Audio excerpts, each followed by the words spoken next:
For the thousands in attendance and the millions watching around the world, we are live and amplified. So let's get ready to podcast. Fire it up.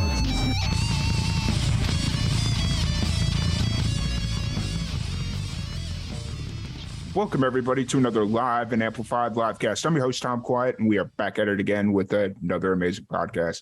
Today, we have a very special guest. We have Lupe Dragon. How's it going today, Lupe? It's going pretty well. And how are you? I'm doing pretty good. We're in the middle of like the craziest hot streak here in Texas. So it's like anytime I could spend inside is probably for the best because it's like triple digits, super hot here. And it's like, yeah, I'm good. So it's like 95 today. I think it's supposed to be up to 95 in New Jersey. So that sucks Okay. for both of us. Yeah, it's one of those things where it's just like every time I move somewhere, they're like, oh, it's like the weather's always really good here. And then there's always like super extremes. And it's like, okay, so it must just be me then.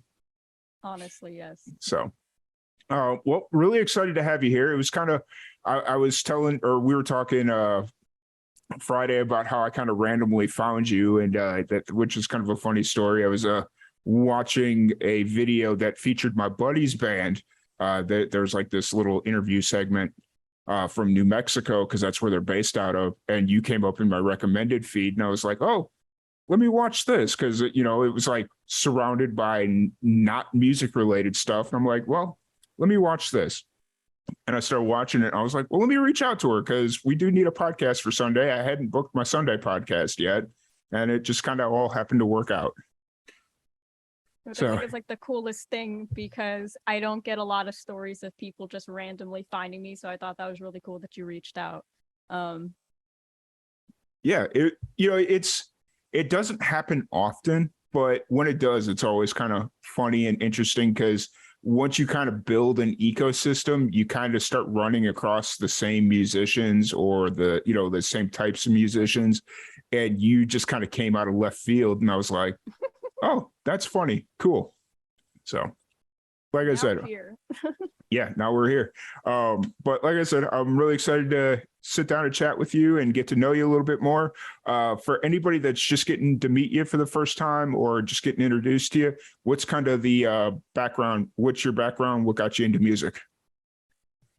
So my background starts when I was about like 3 years old. I always sang in like the school choir, and I did band. I played like the trumpet at one point, and then that didn't really work out. Then I started teaching myself the guitar, and then I took some lessons. So since I was about 3, I kind of always knew that music was my passion. And then I also have like a theater background too, a little bit in high school. I did some theater, which I don't really do anymore nowadays because I have the music bug more than the acting bug. But acting is definitely something that I still love too. But yeah, I have always loved concerts. I always really looked up to big musicians and singer-songwriters and always kind of just wanted to do my own thing. And so when I was 14 or 15, I wrote my first song and it was really bad. And we don't talk about that.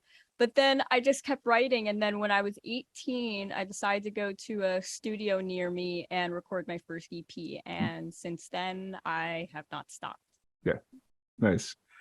Too bad you don't want to talk about your first song. That's always my favorite thing to talk about.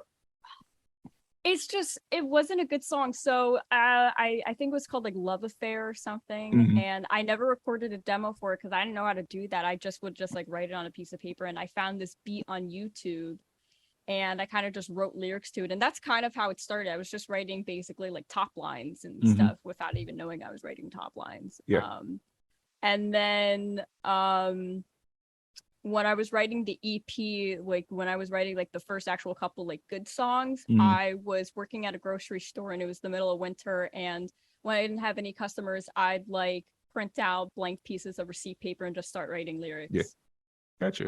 So I did stuff like that because I would just be bored and like my mind is honestly just full of music. It feels like a jukebox in my head 24 hours a day. Like I just hear random songs playing even when I'm not listening to anything. No, that's cool. So kind of going back to your early parts of schooling when you were going through, I'm assuming it was like a fourth grade pseudo concert band that you were in that you were playing trumpet for. Yeah, I played in concert band from fourth grade to seventh grade, and Okay. then in eighth grade I just went back to choir because Yeah. I hated playing trumpet. I really Yeah. hated it. I did not like it. Yeah. I was in the same boat. I started, it wasn't the trumpet, it was the cornet, which I guess is like Okay. the offshoot of the trumpet or whatever. And I was in band through fourth grade and I didn't enjoy practicing. Like I wasn't good, so I didn't enjoy practicing. And my mom was like, if you're not going to practice and take this seriously, then we're not going to pay the rental fees for this instrument and you just go find something else to do. I'm like, okay, and yeah, so that was the extent of my musical journey. And then I went into choir and I wasn't any good. So I was just like, okay, well, gave it a shot and away we go. So Yeah, I decided to just stick with choir because I knew I was good at singing and I liked singing, but I didn't enjoy trumpet. But I wanted to learn an instrument, but they didn't like let me play guitar in the band, and that yeah, always like made me kind of mad. So I was like, okay, I'll just, well, I don't need to be here, yeah, because, but whatever. It ended up working out somehow. So yeah. What was it about the guitar that drew you to it? I always really liked rock music growing up. I grew up around like Simple Plan and Green Day and Nirvana, and like you can see Kurt Cobain's like right over there. Yeah, But, so I always really loved those bands, and I always wanted to be the one like, oh, like I could shred and stuff, but like I make really sappy acoustic music, and I don't shred. But that's kind of where it started. Was a lot of the artists that I listened to, they also played the guitar, and I just always really loved the sound and the tone of the guitar. And so I ended up teaching myself for a little bit, and then I went for lessons a little bit too, to learn how to play different chords. gotcha. Very fair. And then from there, you started kind of writing your own music, or were you just doing covers? Once you learned how to play the guitar, did you automatically jump into writing your own music, or were you just kind of playing covers? Or The covers came first. yeah, Actually, the first song that I learned to play was Ho Hey by the Lumineers. okay, I started with like the easy stuff. yeah, And then and that was back when I was 13 or 14 or maybe 12 at that time. I don't even remember. I didn't really start writing until I was like 15 or 16, and then I didn't start like really writing more until I was about 18. gotcha.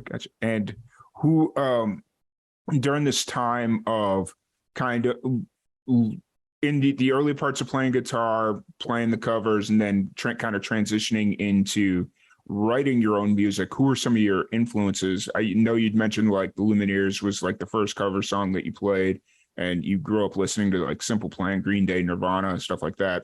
Were you drawing influences from those musicians, or were you going to a completely different pool of artists?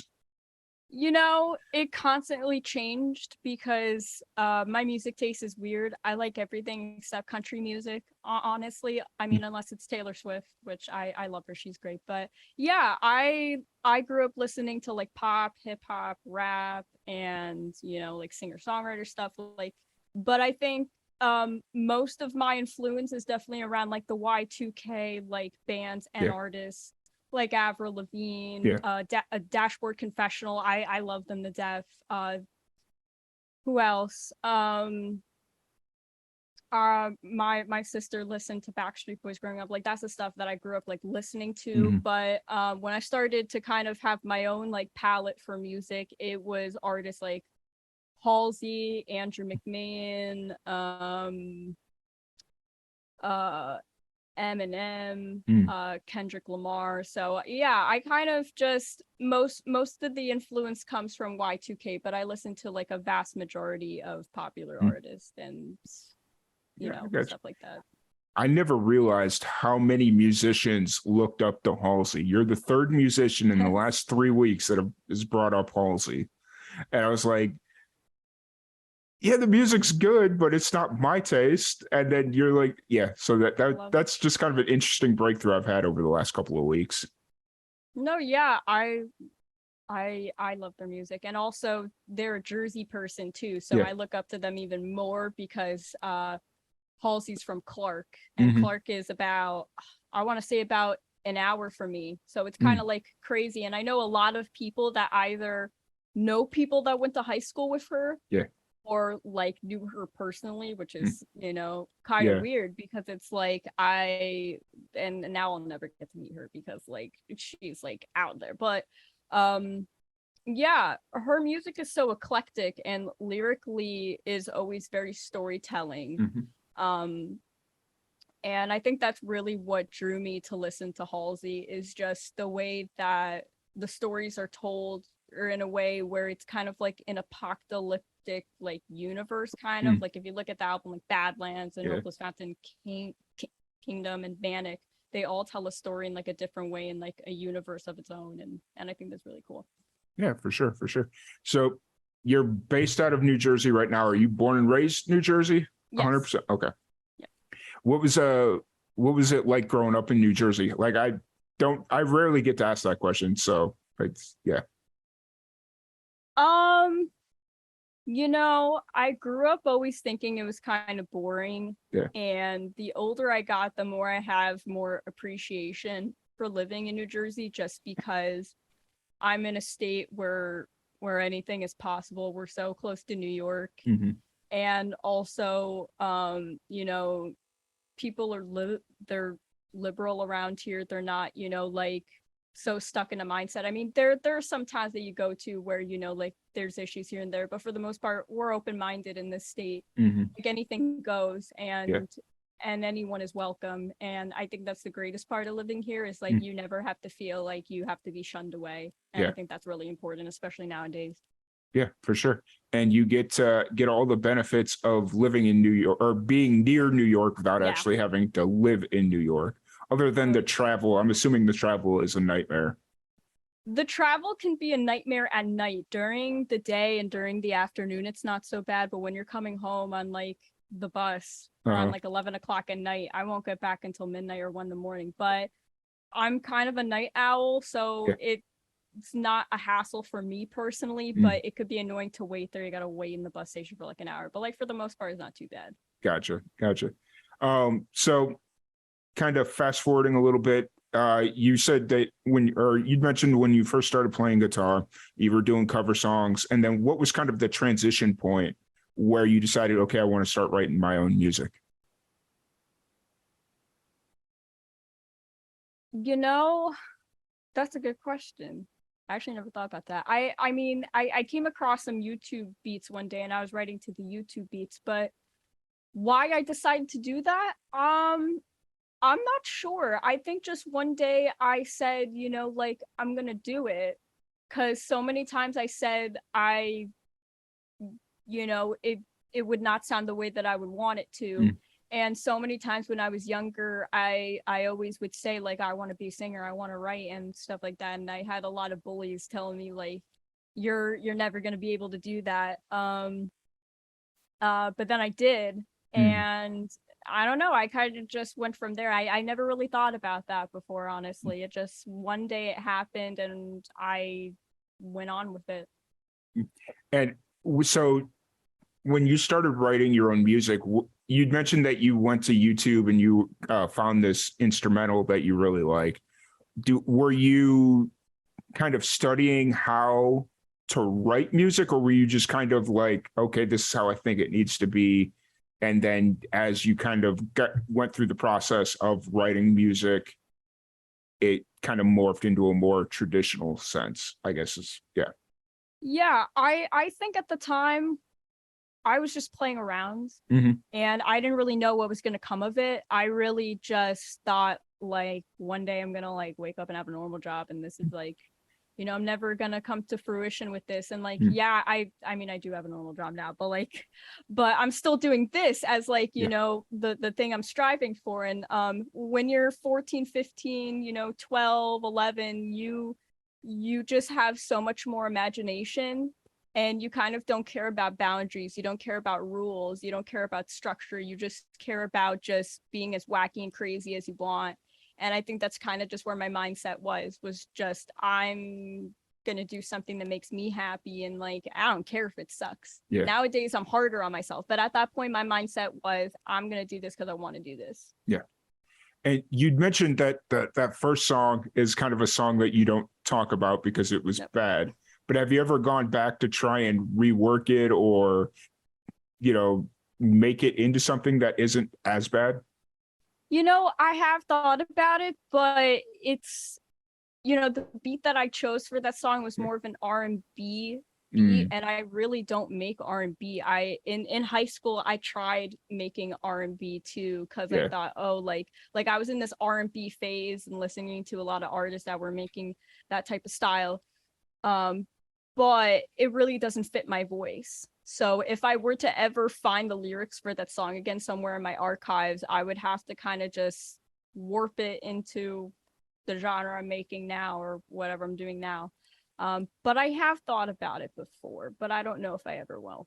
Gotcha. That makes sense. Have you what were some of the lessons you took away from that? Because like obviously being a creative or a songwriter in general, going through the first step of completion, so like whether you're a filmmaker, a songwriter, whatever, getting that first one out of the way, you learn a lot of lessons. What were some of the lessons you took away from that first song that kind of stuck with you throughout your career? To make music that fits your vocal range. To make music that also feels authentic and not because you feel like it needs to sound a certain way, like overproduced or anything. I think what I took away from that is I don't need to be like everybody else and make what everybody else likes, because a lot of people I knew at the time really loved R&B, so I was like, I'm gonna make R&B, and I ended up, you know, like it's not my vibe. I love to listen to it, but I can't make it sound good. Gotcha. And so after that, where does Can't Even Stand It, your debut EP, kind of fit in? Is this you released it in 2019, but where is this kind of in the timeline of when you started playing to now, I guess? So yeah, I started recording it when I was 18, and I started recording in 2018. So that was kind of just like a year-long process we pretty much took to, you know, get the production down, the mix down, and the masters. And at that point, I kind of just still feel like at that point, my writing was not where it is now. It definitely was more easygoing. I wasn't taking a whole lot of risks at that point. I was just kind of just like at a starting point, you know, for the first time, like on a public like timeline, you know, like showing people my work, because at the time all I was doing was posting like demos and stuff on SoundCloud. So this was pretty big for me. Yeah, at that point my songwriting was still not at the place that I wanted it to be. It was just very bubblegum pop, and again, not so much structure, but definitely just like a starting point for me at that point. Gotcha. And at this time, are you like actively out playing shows, or are you just in your bedroom recording music? So I do go to a studio to record. So right now, since COVID happened and whatnot, I am playing shows again. But I'm also recording, and I'm trying to record on a more consistent basis also. Just because now I have the time because I'm not in college anymore, which is great. So I was referring more to like when you recorded when you first got started and were working on your debut EP. Oh, when I was working on my EP, I was playing tons of shows. I was playing shows like 4 times like a month or more to promote the EP. I was doing some open mics. Me and my friends put together a couple shows. My buddies from college. Like I was doing a lot of shows at the time because a lot of people, a lot of venues like didn't know who I was, but they also needed people on nights when it was lazy and there wasn't a lot of people coming in. So I was promoting the hell out of the EP with shows. Gotcha. And like I've always said, like getting out there and playing is the best way to promote an album, especially in an area where you're at, New Jersey, New York, on the East Coast.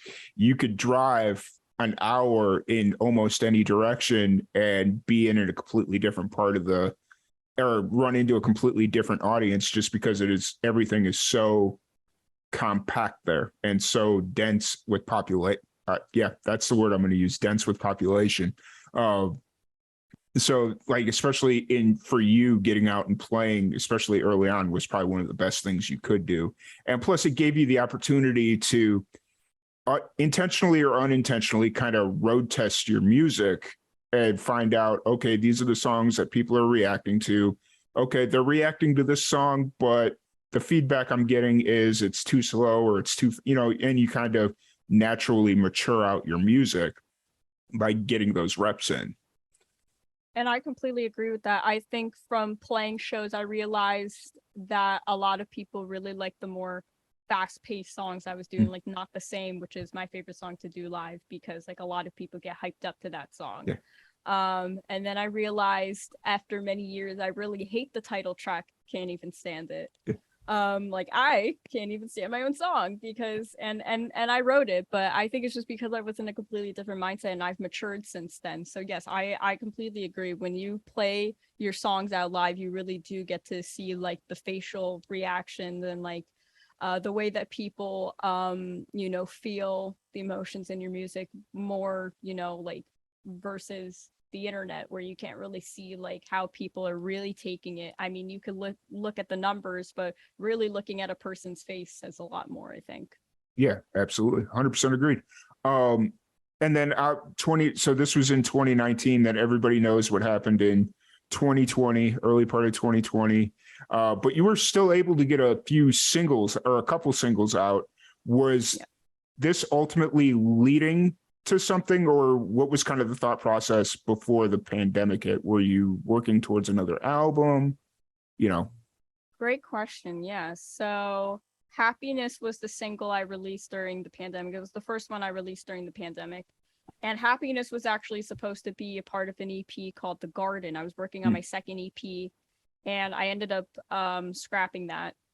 I had no motivation to really finish that EP. I had a line of songs ready for that EP, and I hit a wall during the pandemic, not just because of COVID itself, but also because I was dealing with a family member who was sick and whatnot. So I had like a lot of stuff happen in 2020 besides the pandemic. The pandemic just made everything worse. Yeah. And I couldn't even pick up my guitar. I wasn't doing anything. And so like I did some experimental stuff. I put out another single too that was more like pop vibing, and like I got the beat from someone in South Africa. I think he just like sent it to me. He emailed me a beat pack, and I did some cool stuff with that.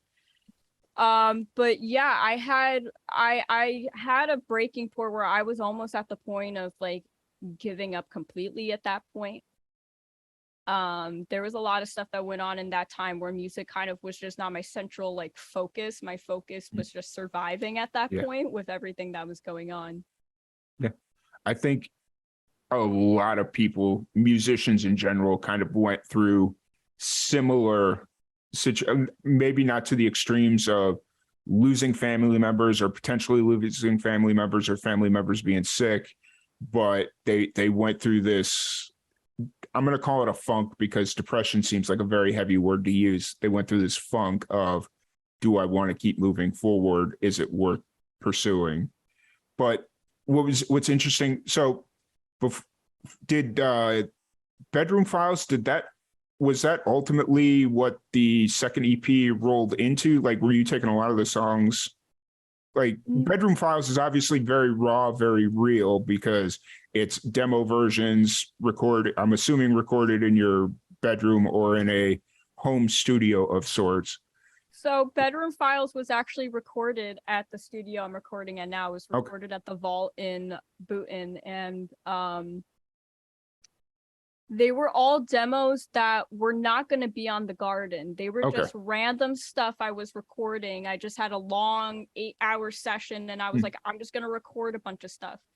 There were 1 or 2 songs that were going to be on The Garden. Like Plant was probably going to be on The Garden, and maybe Cruise Control, but Okay. besides that, this was all like new material that I just saved for when the pandemic was over. Yeah. Like, and I could sit down with a producer and not have to be 6 feet apart, that we could actually like talk about production. And that didn't happen for a while. And so I had these, you know, on my hard drive, and I decided to just make it an EP. And there are 1 or 2 songs that I definitely will like make a full version of eventually. But Gotcha. yeah, I decided to put it out because it took so long to just put stuff out, and at that point I was just tired and I wanted people to listen, and I didn't even care about the numbers with that one. I just wanted to put it out for me and just have people listen. Gotcha. Yeah, I just kind of, sorry, I assumed it was done in the bedroom because I was looking at the titles. I saw like iPhone demo or acoustic version. I was like, oh, that all sounds like stuff she could have done herself remotely. I mean, the iPhone version was done in my bedroom, but I mean, like the whole idea of calling it bedroom files is that it sounds like it was recorded in a bedroom. Okay. And all of my songs are always written in my bedroom, wherever my bedroom is. Gotcha. At that point, my bedroom was at my old house before I moved into this apartment. So the picture is a illustration of how my house used to look like, my old bedroom. And I think that was kind of like I wanted like the nostalgic aspect, and like I was thinking about like, what do I call this EP? So I said, oh, I'll call it Bedroom Files, because it's all files that I wrote in my bedroom. Yeah. I didn't necessarily record them there, but the point is like it all started here. This is where all the magic happens here before I even get to that point to bring it to a studio. Gotcha. That makes sense. And like I've had a chance to listen to a couple of songs off of Bedroom Files. It's all really good music, and the fact that most of it wasn't expected, or it was all written during the pandemic and wasn't expected to be on your second EP, Garden. That's really cool. And I like to see the raw realness in musicians, because it kind of really shows off their creative abilities with their musicianship. It's not overproduced. It's just kind of, it is what it is, if that makes any kind of sense. So, yes. moving forward, it would be really hard to see musicians do more stuff like that, just because, oh, well, I can get into the studio now, and now I can make like top quality sounding stuff. But I've heard some of the best music that was just a mic and a pickup recorded right into an interface on their home computer. And I've heard some of the best music I've ever heard. And that's basically because it's all just real musicianship. That's the guitar and their vocals, nothing else. Yeah, I 100% agree. My favorite songs usually have like a stripped down like version to them, because you just get to hear all the realness. There's no effects or anything to kind of like hide behind. It's just there. So I completely agree with that.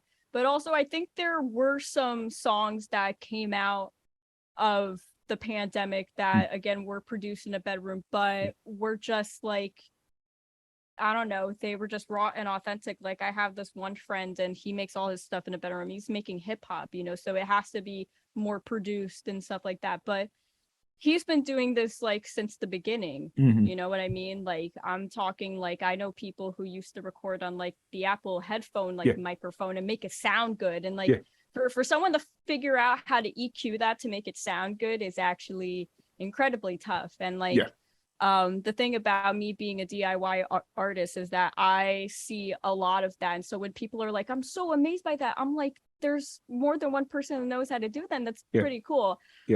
So yeah, but I think during the pandemic we got the best tracks for sure.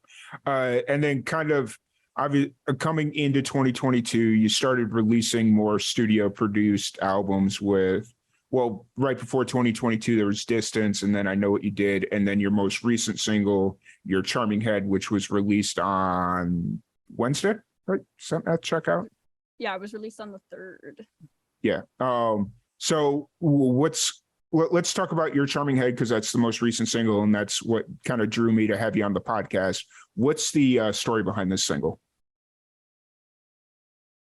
So the story behind this single is basically not expect, well, let me rephrase that. Expecting an end to come, but not expecting it to happen so soon and to not receive the closure that you deserve. I think that's kind of like the main theme of the song. Gotcha. And how long is this something that was written during the pandemic, or have you been sitting on it for a little bit? Yes and no. I wrote this last April/last May. Okay. So I did have it for a little bit, but I was waiting to kind of see if I really wanted to put it out, mostly because the song is vulnerable and, you know, it's about a human experience I had with another person. So I always kind of like to sit on those type of songs for the most part, just because, you know, I'm kind of just like shedding my wound in front of like the whole world basically with something like this, but it just felt like the right time, and so I recorded it. Well, I started to work on it, I think in January of this year, and then we finished it about 4 months later. And then I finally decided to put it out because I finally had the video. I finally felt like ready to do it. But like the process for that was grueling in the beginning, especially just writing it when I wrote it, because I was just trying to process a human experience that I was going through. Very fair. Very fair. So for Your Charming Head, you mentioned that you had a video for it, and the music video is the first thing that I saw. Was it always the intent to do a music video for this? Because we're obviously in the independent scene, it's very hit or miss whether musicians do music videos, because they're usually pretty expensive to make, and MTV's not really what it used to be back in the day. So was it always the intent to do a music video for the single, or did it just kind of happen? I think the intent was always to do a video just because of the visualization that I had in my head for it. I wanted the urban style. I wanted to kind of just like have the red pop in your face, just because like red is the whole center of this song. And the visualization for this song was super important because red represents a lot of stuff for people. Red can represent anger, madness, love, passion, you know, frustration. So it was really important to kind of just see that be the center focus. And I love doing videos. I wish I could afford to do more of them just because I love the visual aspect of it. And they're really fun to make too, especially when you get the right person to make them with. Yeah. I definitely want to do more in the future, not for all my singles, but for like a couple of them that I feel like this one deserves a visual. Yeah. But yeah, so having a visual for this song, I feel like was crucial. For sure. You know, and it really, having it be the first thing that I saw, when I went in to go like just listen to the song by itself without the visual component on Spotify or whatever. Found myself wanting to go back and just watch the video, versus, even though watching the video versus listening on Spotify, it's like, well, you know, they get paid a little bit better on Spotify versus YouTube, but watching it on YouTube, it all made sense a lot more than listening to it on Spotify. So the visual did really help, and I appreciate that. So. Well, I appreciate you for watching, because now we're here. So Yeah, for sure.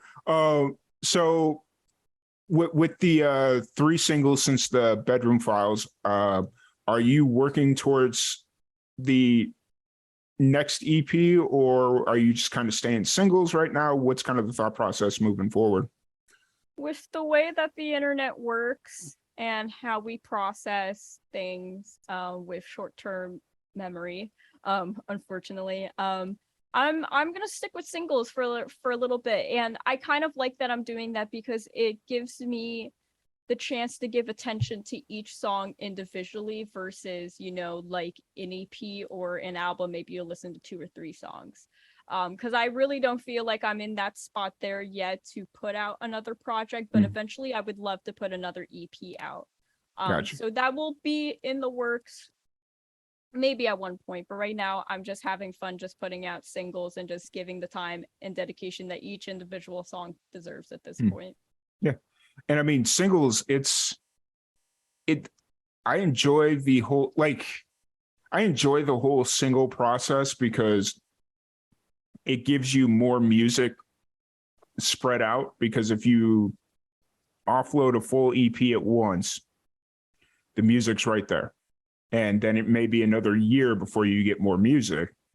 Whereas a new single, the shelf life for a new song is what, 2-3 months, depending on, what it is. So if you get a new song every 2 or 3 months, you seem more active, because you're releasing quote unquote a lot of music. Whereas if you release an EP every year, they're releasing once a year versus 4 or 5 times a year. So it's an interesting thing, and I understand the algorithm.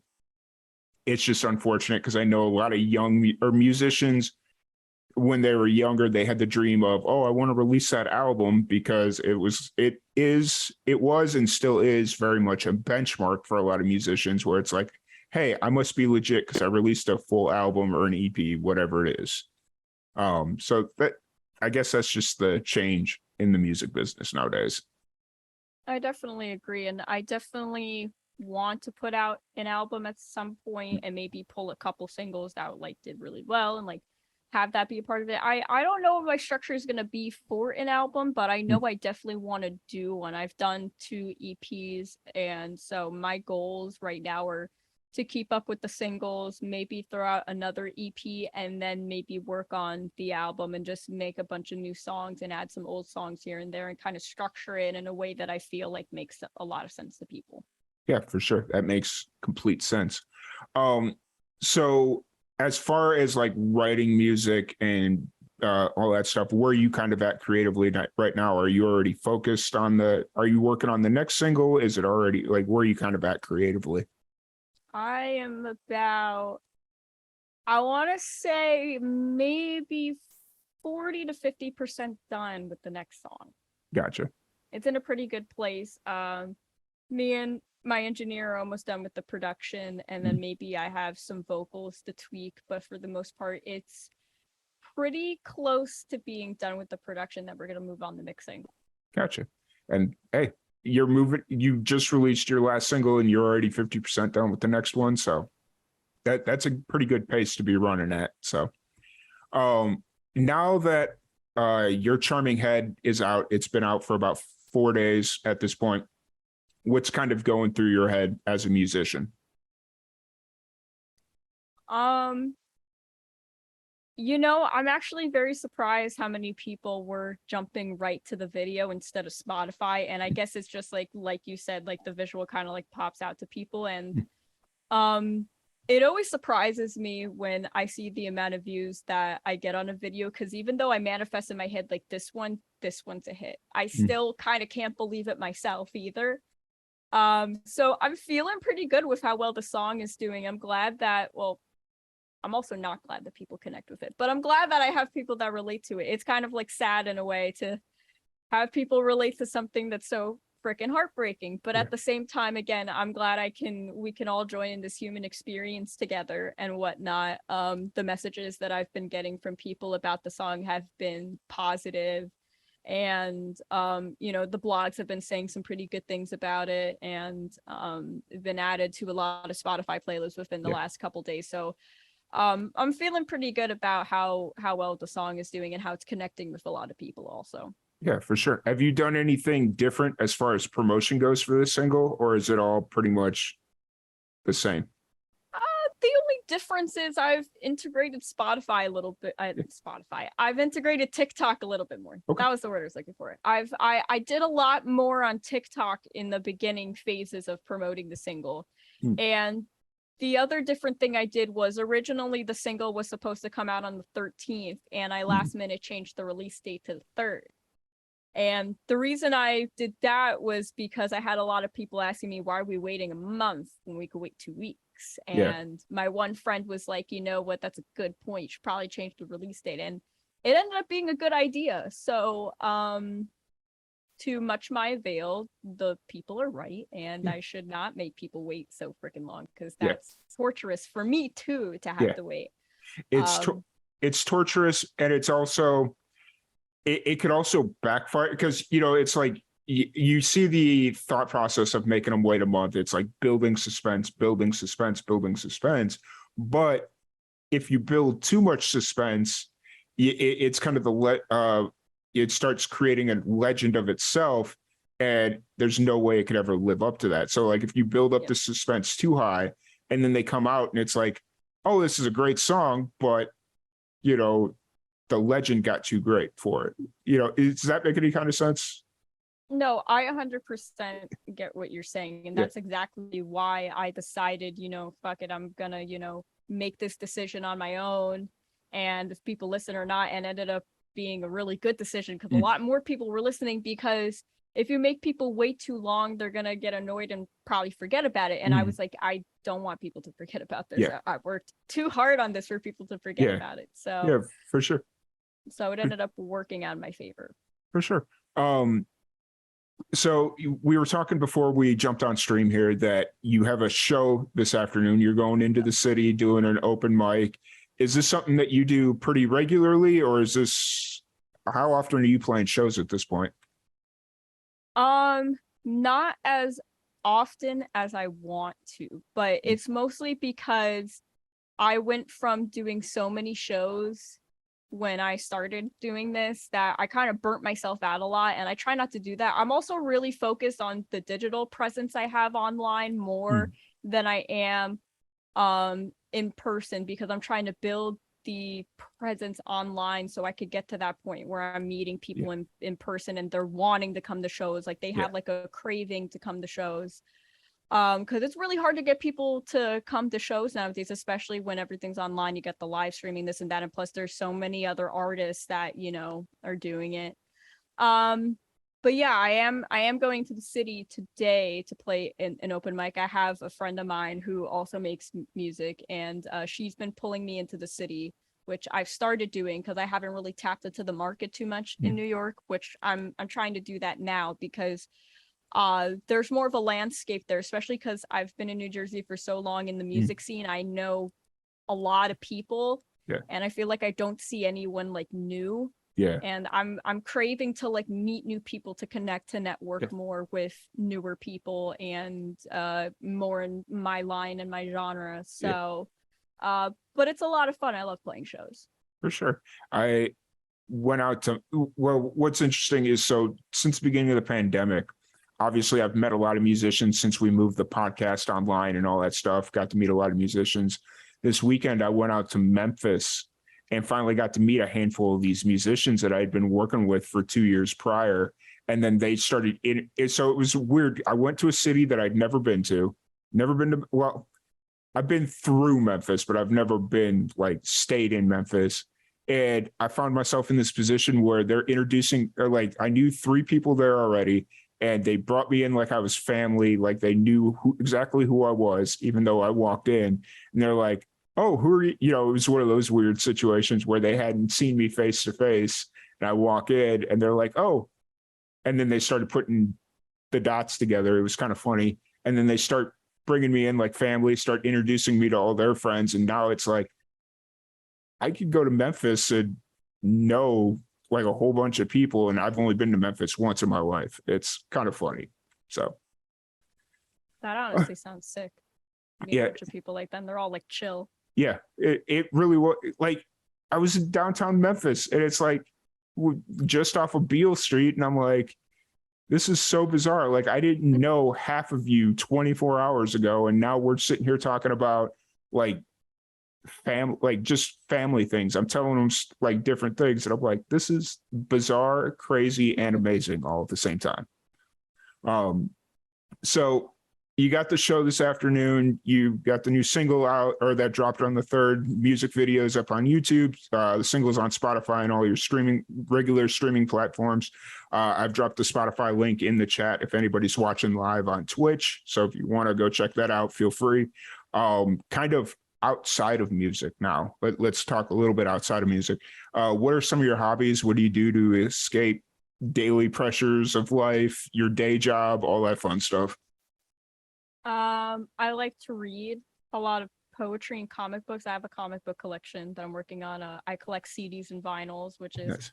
also music related, but like I love doing that. I play video games. Kingdom Nice. Hearts is my favorite. But Overwatch is also one of my favorites. I was actually playing last night because I have it in months because I've been doing a whole bunch of crap. Yeah.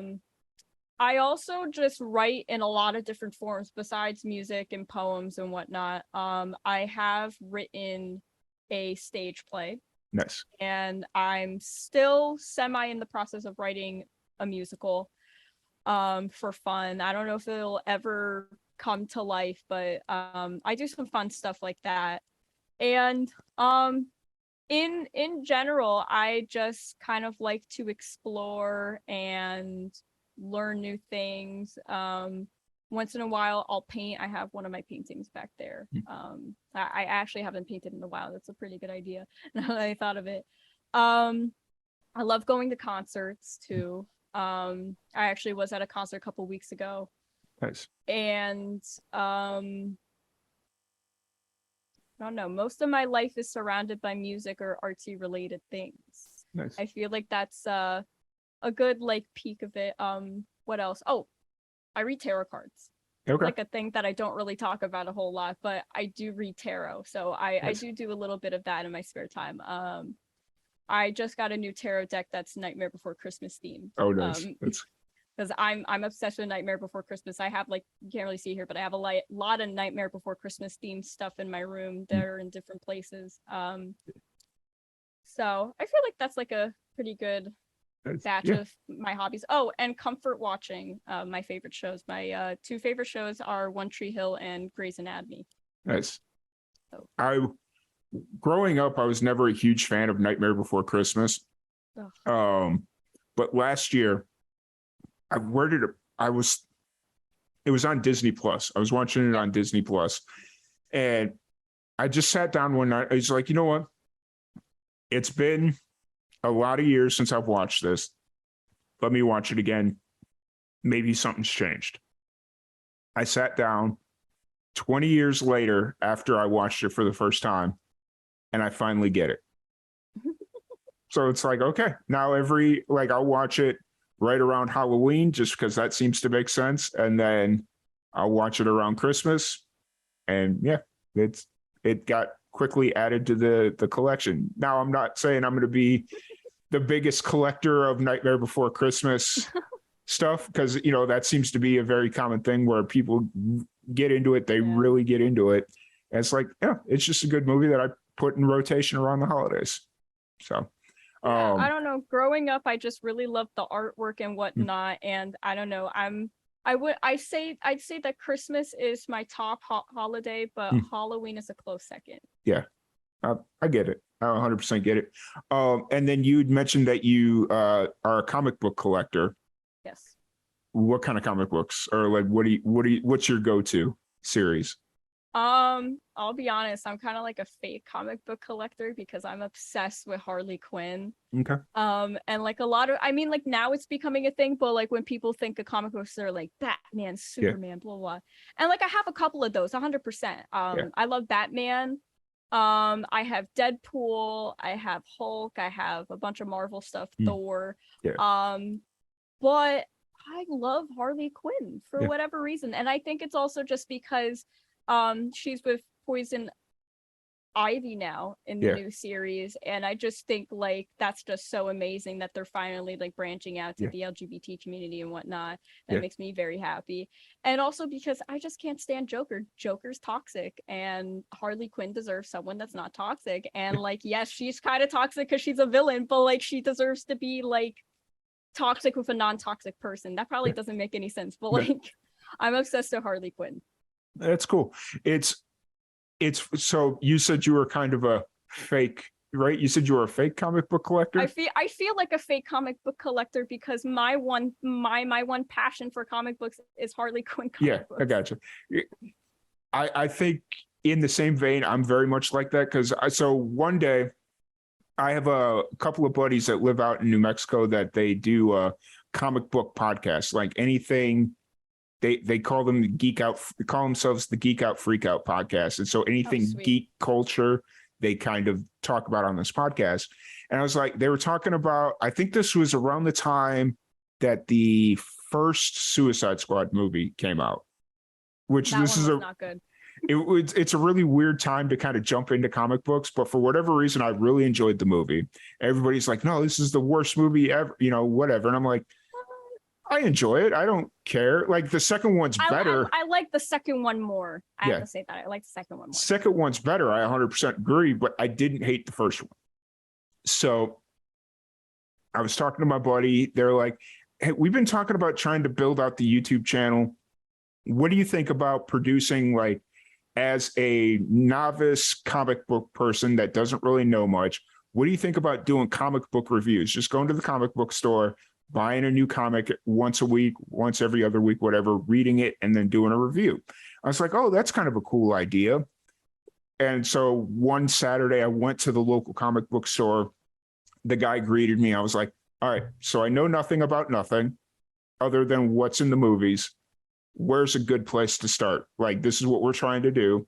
And he's like, well, what do you prefer? Yada, yada. And I was like, well, I'm really into Teenage Mutant Ninja Turtles. That's kind of my thing. I watch every movie, everything, what they got. He's like, well, they just started a new series. So he gave me comic book number 1. And I was like, cool. Started reading that. And then he's like, well, we have a buy one, get one free sale today. So what are some other stuff you like? I was like, well, I just watched Deadpool for the first time. And that was really funny. And I really enjoyed that. He's like, oh, Deadpool, they just recently started a new series, and he gave me comic book number 1 for that. I was like, I'm just having a really good day here. And, I'm just kind of getting ran up a little bit, but so I read those 2, and then I just started kind of going from there. So yeah, that's kind of, basically the same thing that happened to me. I mean, I always drove past comic book stores. We actually have quite a lot over here.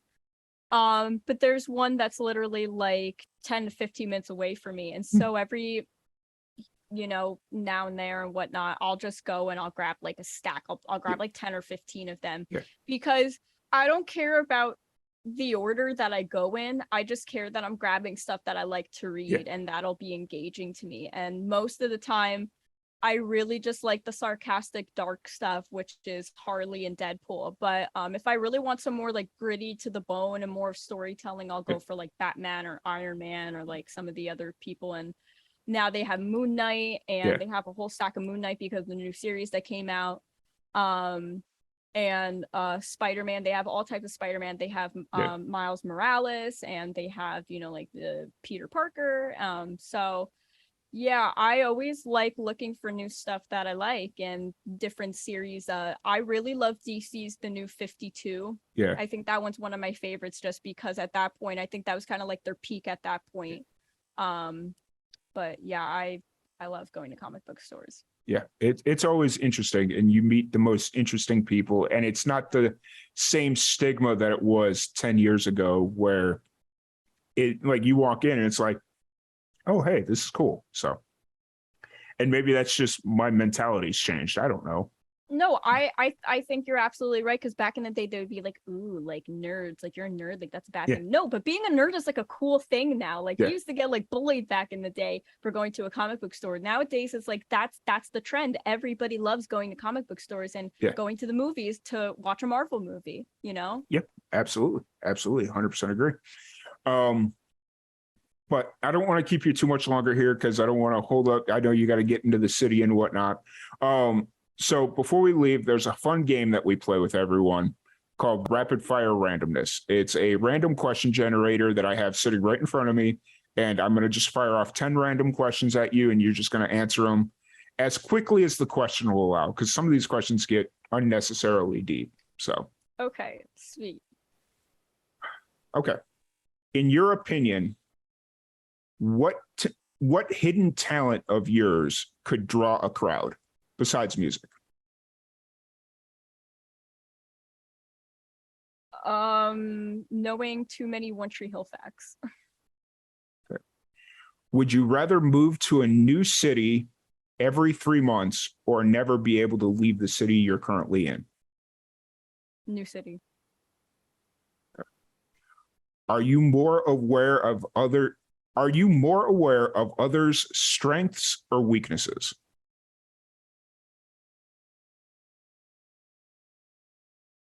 Weaknesses.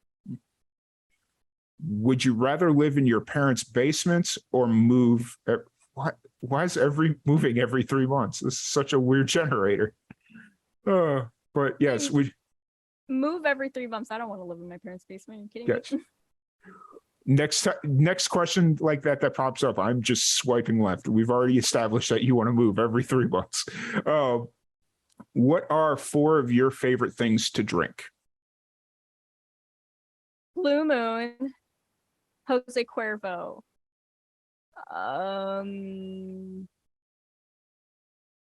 vodka, just any type of vodka, and Corona. See, I love the fact that Blue Moon's becoming a lot more popular because it used to be such a craft drink that it's like nobody knew what it was or how to drink it. And it's like, I'm glad people are open up to Blue Moon now. Blue Moon's such a good drink. I love beer. I love Blue Moon. It's my favorite. All right. If you had to be a doctor of any kind, what kind of doctor or what would you specialize in? Yep. Does a veterinarian count? Because I would love to take care of animals. That works. That checks out. Would you rather receive $40 a day or 4 pieces of chicken a day? For $40 a day. Okay. What's more important, passion or humanity?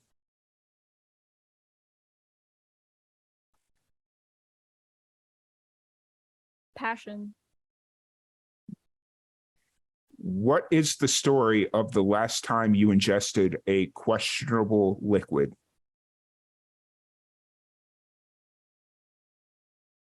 The most questionable thing I've ever drank is alcohol. And the story was I went to the store, I bought a bottle of tequila. I said, I'm going to drink this. And then I did. Fair. Very fair. What's a new hobby you've just recently tried out?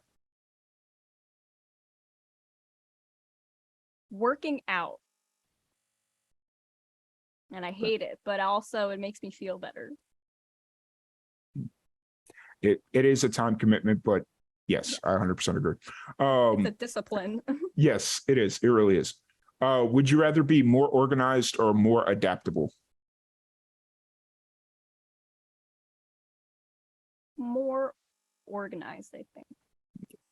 Complete this sentence. I wish I had patience for. I wish I had patience for people. Fair. And then last question.